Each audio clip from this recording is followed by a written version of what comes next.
name is Kendall Ali. I'm the Director of Student Access and Engagement for the Woodbridge Township School District. I want to welcome you to our Dr. Martin Luther King Jr. Essay Writing Contest. This is a ceremony to recognize all of the hard work of our students in our schools, our fifth graders, and every single fifth grader just about in our district produced an essay that is designed to not only introduce them to the work of Dr. Martin Luther King, but also to give them a chance to actually digest, to internalize what his dream means. And I think the power of these essays is really not just learning about Dr. Martin Luther King Jr., but realizing that his dream is not something from the past. It's not something that we just learn about, that we just read about, something in the textbook. It's something that each and every one of us have an opportunity to continue to work towards.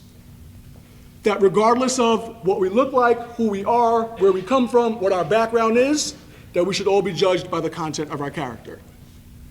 And not only did our fifth grade students complete an essay, but each elementary school, all 15 of our elementary schools with the fifth grade class, nominated a winner to represent their school. So today we are here to not only reveal who the district-wide winner is, but also to recognize all of the students in here, because you are all winners. Give them a round of applause for representing your school.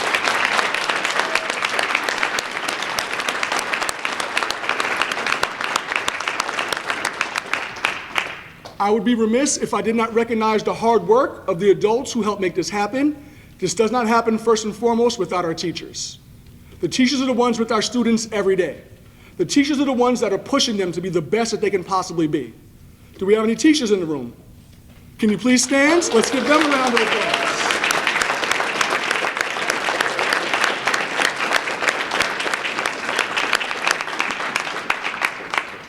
You know, our teachers, like us all, they're working long days, they have families of their own, and they still make the time to come here to represent just one student. So they're definitely worthy of recognition. And also, leading our teachers, we have our amazing principals. Please give them a round of applause as well.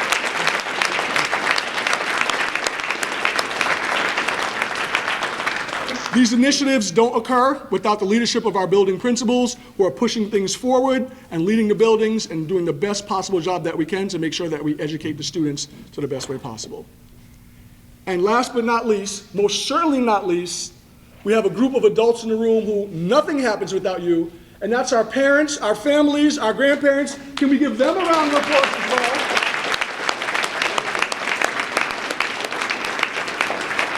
Because nothing happens without you. They're with us during the day, and then they get home to you. And you instill in them the things that we can build upon to help them be the best that they can possibly be. So we have a few dignitaries that I would like to recognize today. This event is the culmination of, or continuation I should say, of a partnership that we have with a few different entities. As you know, there's a great relationship between the Woodbridge Board of Education and the Mayor's Office and the Town Council. In addition to a few remarks from some folks, I also want to specifically recognize the Human Rights Commission. They have a tent set up in the back. The Human Rights Commission, we can give them a round of applause as well.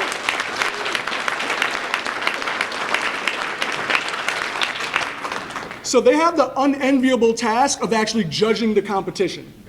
So what we do is, as a school district, our teachers support the students in executing the assignment and writing the essay. The school then determines who the winner is. All 15 of those essays, they come to my office. We take the names off, we take the schools off, we pass it along to the Human Rights Commission, and the commission actually judges the essays. It's blind judging. They don't know who wrote them, they don't know what school they came from, blind judging. And they always call me and they're like, bro, did they have to make it this hard? Because the essays are always so powerful. The connections that the students make, not only to historical figures, but to some of the people in this room. They think about the people in their lives who are living Dr. King's dream. And I think that's one of the best parts for me, is that it's a historical figure, but it's also mom, dad, aunt, uncle, my teacher, my friends. These are the people that are pushing me to be the best that I can possibly be. If you get a chance, we do have the winning essays from all 15 schools. They are available to read at the back table near the Human Rights Commission tent. If you get a chance at some point, feel free to read the powerful work of our students. Without further ado, I'm going to introduce one of our partners, the chairman of the Human Rights Commission for the Township of Woodbridge, Mr. Glenn Morgan.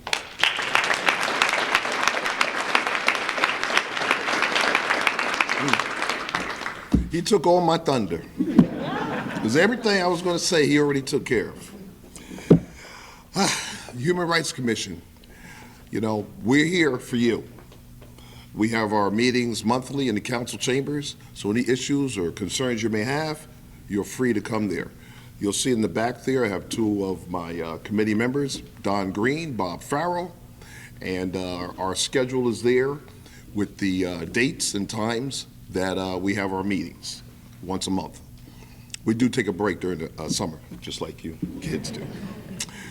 But the first thing I want to do, I need the parents just to stand up. We need to really give them a pound of applause because they are the ones that are creating and shaping these kids going forward. They're the future, okay? When you think about the future of not just our township, but our country and the direction we're going in, okay? So when I can see the foundation that's being built here now, you can't help but be proud. Parents, stand up. Stand up.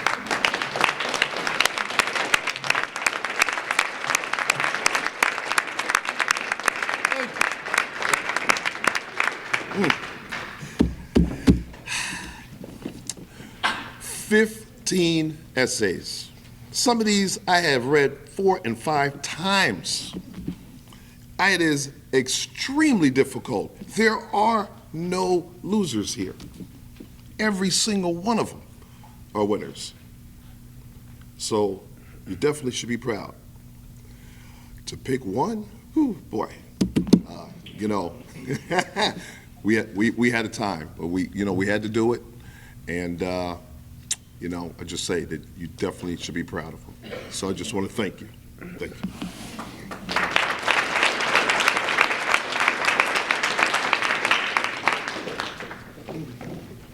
All right, so next up, I'm going to call up the Board of Education President for a few brief remarks, Mrs. Sue Bourdain.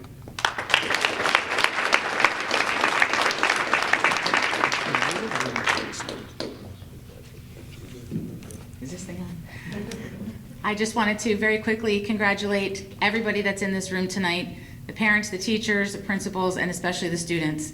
It is not easy to write. It is not easy to get up and read to your school, which I understand that some, maybe all of you have done. I know I've heard before it was not an easy decision to choose the winner, which we'll find out later this evening. I just wanted to give a very quick congratulations to everybody in this room tonight. Thank you.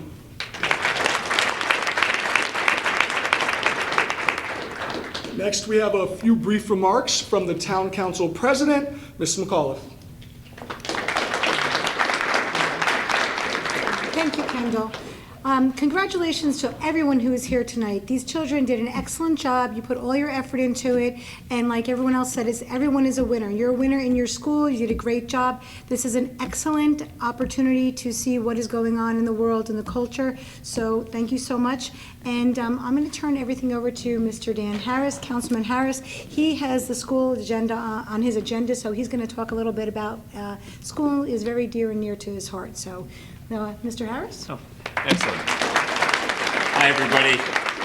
Good evening, and thank you all for being here. I think it's been said numerous times, congratulations to our students. I was on the school board for 12 and a half years, and the number that was always ingrained in my head is that there was about 1,000 students per grade. So we have 13 grades, kindergarten through 12th grade.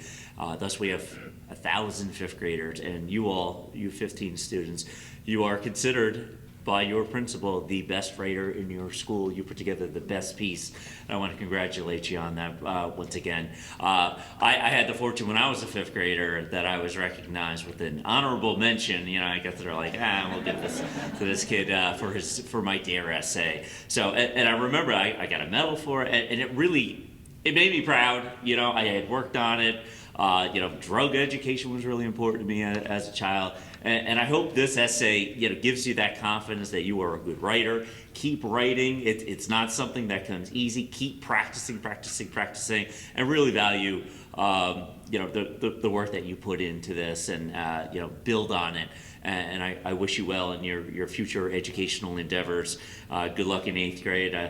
You know, since I'm no longer on the board, I'm rooting for that snow day you guys are hopefully going to get on Monday. You know, because in the township, we only have to care about plowing at this point.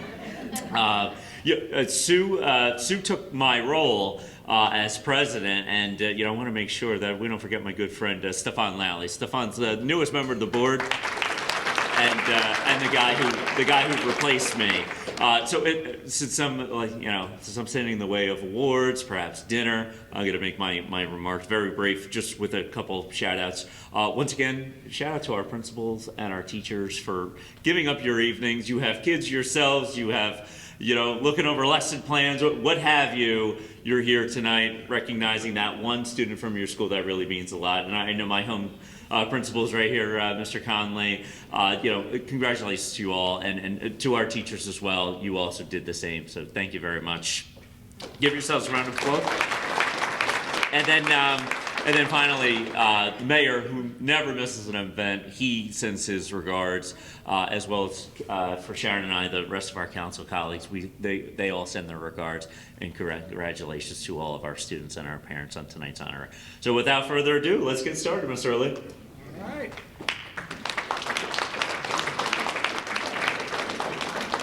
All right, so we are going to call up the winner from each school to recognize them, just so you have an idea of what we'll do.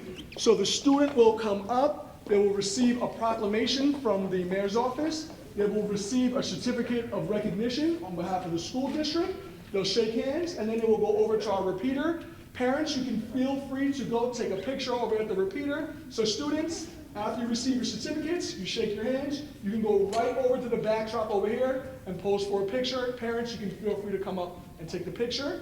I'll continue calling out the names, and then at the end, we'll invite all of our winners to come up on the stage, and I will also, prior to that, announce the district-wide winner, who will come up and read their essay for us all. All right, so the first student that we would like to recognize from Menlo Park Terrace number 19, Daniela Aponte.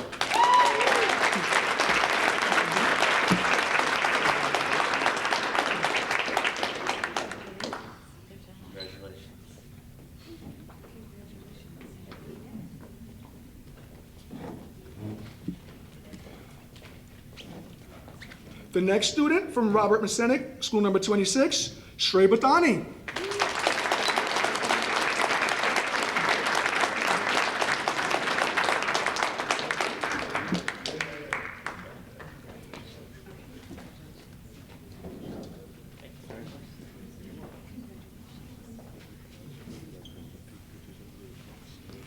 The next student from Lafayette Estate, school number 25, Dikshika Bojaraj.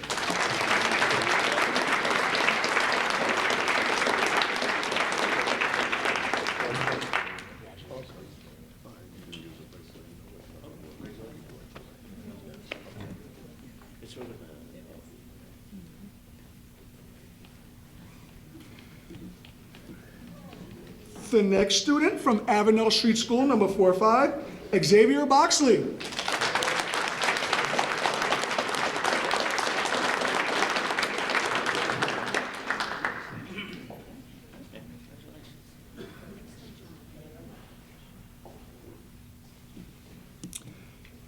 The next student from Oak Tree Road School, number 29, Harshal Dadia.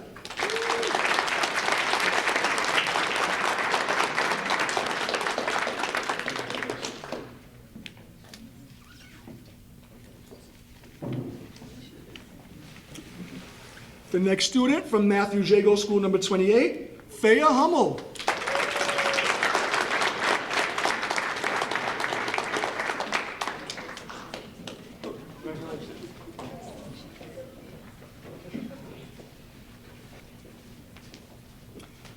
The next student from Indiana Avenue School number 18, Janavi Jayakarthik.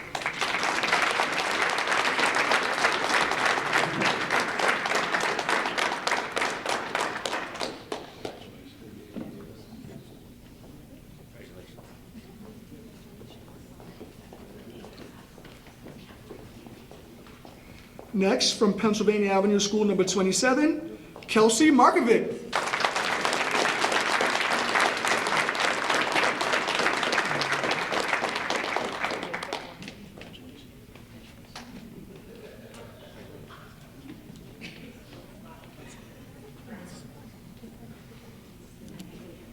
Next, from Claremont Avenue School number 20, Calvin Murphy.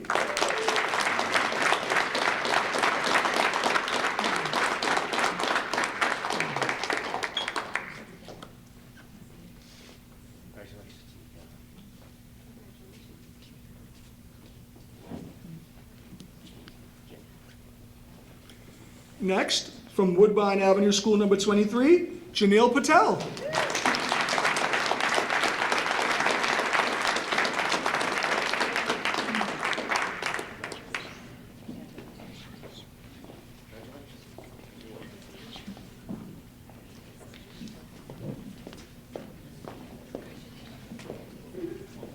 Next, from Oak Ridge Heights School number 21, Delilah Perez.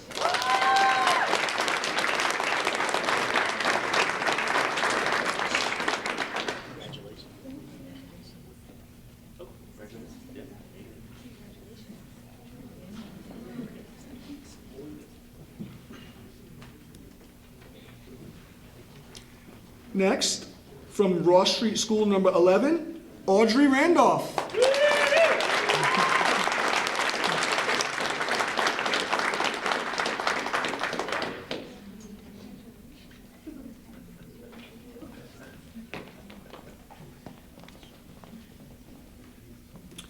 Next, from Port Reading School number 9, Alyssa Scullion.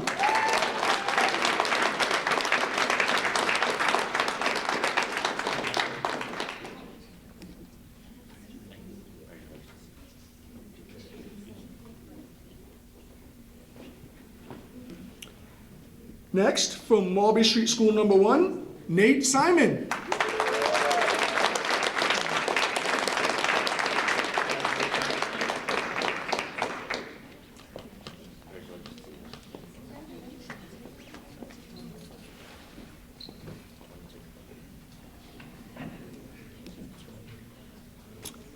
And next, from Lynn Crest School number 22, Arya Singh.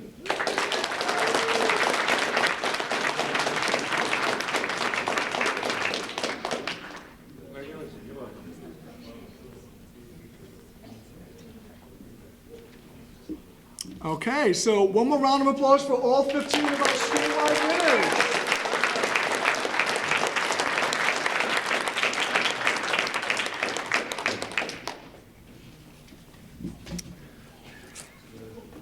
Okay, so while we're wrapping up our individual pictures here, at this moment, we're actually going to announce our district-wide winner.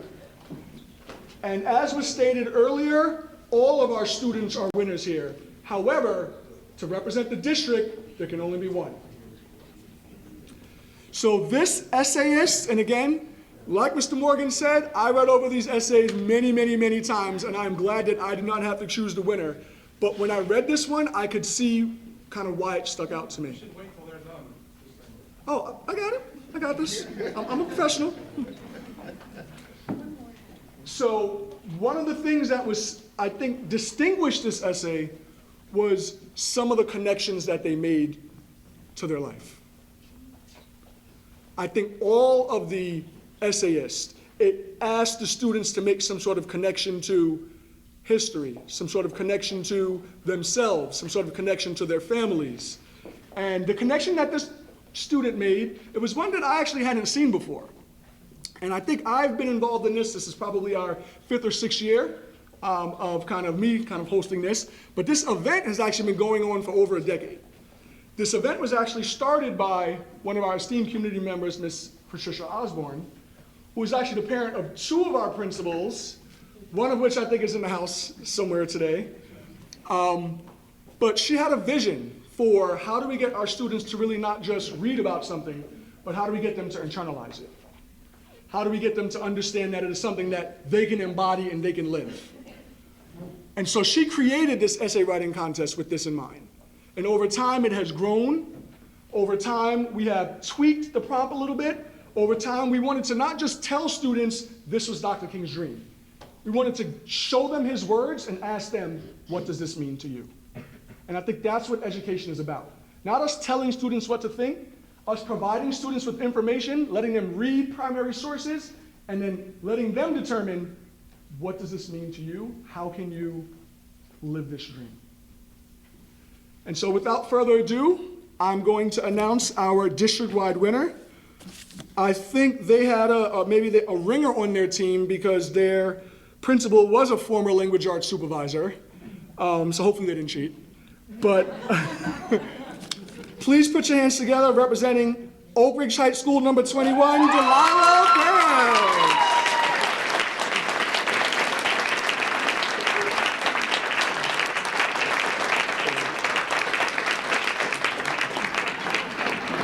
So, come on.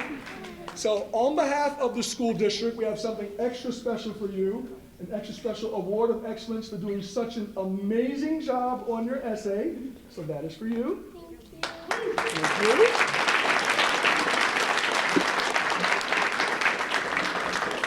And I do have a copy of your essay here. Would you mind reading it for the audience? Awesome.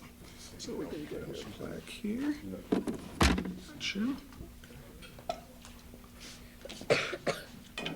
You're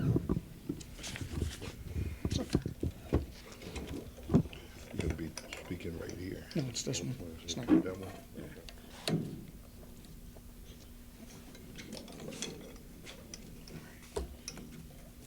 Is that good? Is there testing, testing? Testing, testing. There we go. She got it.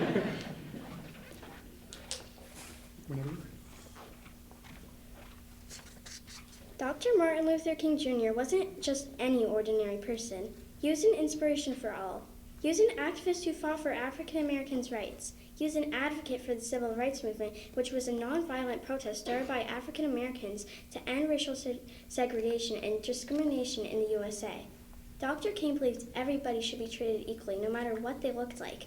As he once said, "I have a dream that my 4 little children will one day live in a nation where they will not be judged by the color of their skin, but by the content of their character." He encouraged people to show love when others showed hate. However, despite his kindness, he was constantly disagreed with throughout his life. People said cruel things to him, and they even bombed his home. Many people did not like him or his work towards racial equality. Though these words were hurtful, he did not stop. He continued doing what was right. Dr. King had a dream. He dreamed that no matter what color your skin was, what you believed in or looked like, you would be treated the same as any other person. He shared his dream with the world on August 28, 1963, during the March on Washington, where he gave his I Have a Dream speech. In his speech, he stated, "The time is always right to do right." When he said this, he was implying that if something is wrong, don't wait to make it right, and to take action immediately. There were sit-ins where black people sat at tables reserved for white people. There were protests where people fought for justice, marches where people fought for what was right, and more. He made his dream come true. He held peaceful processes such as the Montgomery Bus Boycott 1955, the March on Washington 1963, and the Selma to Montgomery March 1965. The bus boycott was held because a brave woman named Rosa Parks refused to give up her seat on the bus. She was arrested because back then, black people had to give up their seats to white people. Dr. King did not stand for this. After the boycott, segregation on buses was illegal, and black people could sit anywhere they desired. The March on Washington was held for black people's jobs and freedom. Dr. King gave his I Have a Dream speech here. At the Selma to Montgomery March, people and innocent children were attacked by vicious dogs and hoses that intensely shot out tear gas. Tear gas is a chemical that irritates eyes, skin, mouth, and lungs. They attacked all 600 of the people that came. This brutal action was broadcast on television. As you probably know, everybody is different. Even twins can still have differences, so why would anyone discriminate against others for being different? You and your friend might have light skin and another girl might have dark skin. If you don't spend time with a dark-skinned girl just because of how she looks, it is simply wrong. You and your light-skinned friend could have different colored hair. This is quite obviously also a difference, so if you are discriminating against a girl with dark skin for being different, why wouldn't you do the same to your friend? How would you feel if I went up to you, your sister or brother, or even your cousin and said, "Ew, you have freckles"? You would say it's rude because it's someone you care about. Or if I said, "Your hair is too big and curly, you can't play with us." Or even if I told you that your own sister can't come to my birthday party because she's too short. You would feel upset, disappointed, maybe infuriated. That is how Dr. King felt. We can make sure this does not happen again if we include others and learn about each other's cultures. We can learn about other cultures during Hispanic Heritage Month Asian American or Pacific Islander Month, Native American Heritage Month, and Indic Heritage Month. Teachers can give out worksheets or even put on a simple quick video. Even the smallest things can open students' views on the world and let them know being different is okay. Diversity for the win!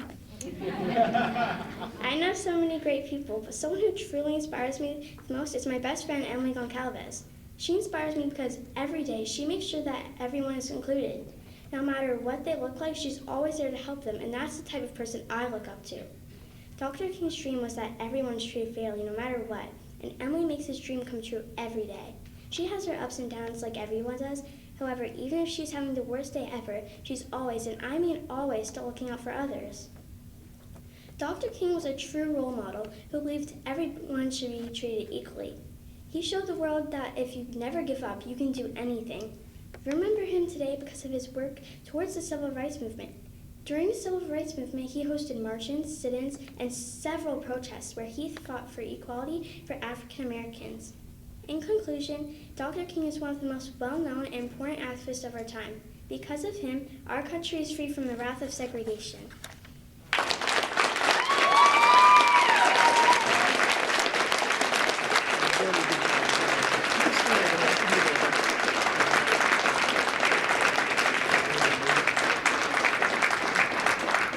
So first, I just want to let you know, when I was in 5th grade, I don't think I would have been brave enough to read in front of all of these people, right?